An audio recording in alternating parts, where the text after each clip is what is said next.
summit is something that changes a person's life. God, He wants to change your life, but He cannot do it if you don't want it.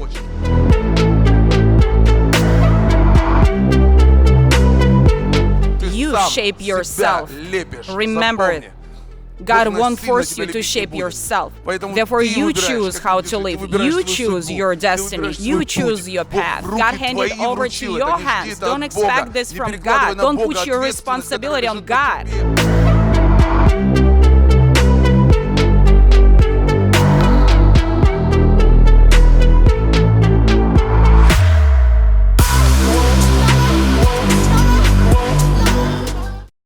The devil always comes with a certain truth.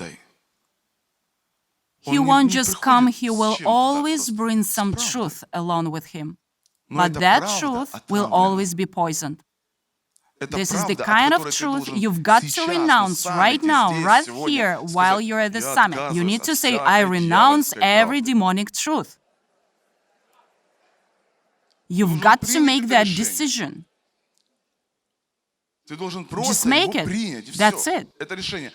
The devil may come to challenge you with some truth, with a fact, but listen to me. It's the devil you're dealing with. So regardless of what kind of truth he's trying to share with you, he will still remain the devil who wants to destroy you. This is the reason I'm not going to accept the things he says, whether they are true or not. They're not true. I only accept God's truth. No, wait a minute. What does God's truth look like? Let us say you're sick and you have no money. I have no money. I mean it. No penny. I'm up to my ears in debt. But according to the Bible, God's truth is that I'm rich in all blessings, that I am a prosperous individual. So, doesn't it mean that God's truth looks like a lie? By the way, it's written that God calls things that be not as though they are, as though they were. Here is an interesting thing. It is up to an individual to get rid of the demonic truth and replace it with God's truth. Even if you don't see certain things in your life yet, even if those things don't exist yet, you do accept the thought. And what begins to happen once you accept the thought that you're a prosperous individual, that you have a new life? If God calls things that be not as though they were, if He uses this principle to materialize the things you see, what does it mean to me?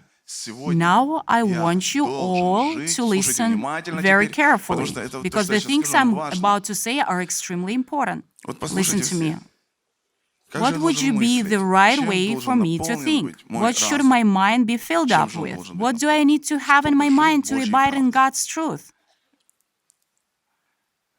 I want you all to pay attention now. If you want to abide in God's truth, your mind should always be filled with faith. I mean it, with faith. You see, when you start getting worried, change that thought and start believing. Faith always brings forth rest. Faith always gives you peace. But you will have to go through that mental battle, whether you want it or not. Just think of it. You have been thinking negatively all your life. Now you have decided to change your way of thinking and be positive. You want to learn to enter the fourth dimension, see concentrated images, and create your future in your mind. My friends, it is going to take some time and effort. But the most important thing, as soon as you start practicing those things, you will see great results almost immediately. You will see amazing changes right away. However, when you see a miracle, you can't stop. Is anyone going to say amen? Once you crack the mystery, you need to keep moving forward and strive for the impossible. God has prepared amazing blessings for us. Just think of that.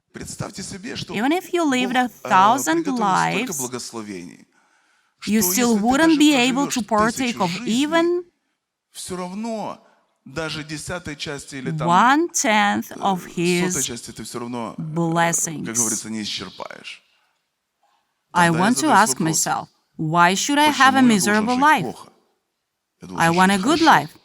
If everything comes down to my thinking, to the way I see things, then excuse me, I don't want to waste my life, even a minute of it thinking negatively. I'm going to have positive thoughts. Write down the following. The thought is the cause. The situation is the effect. Oh my God, hallelujah.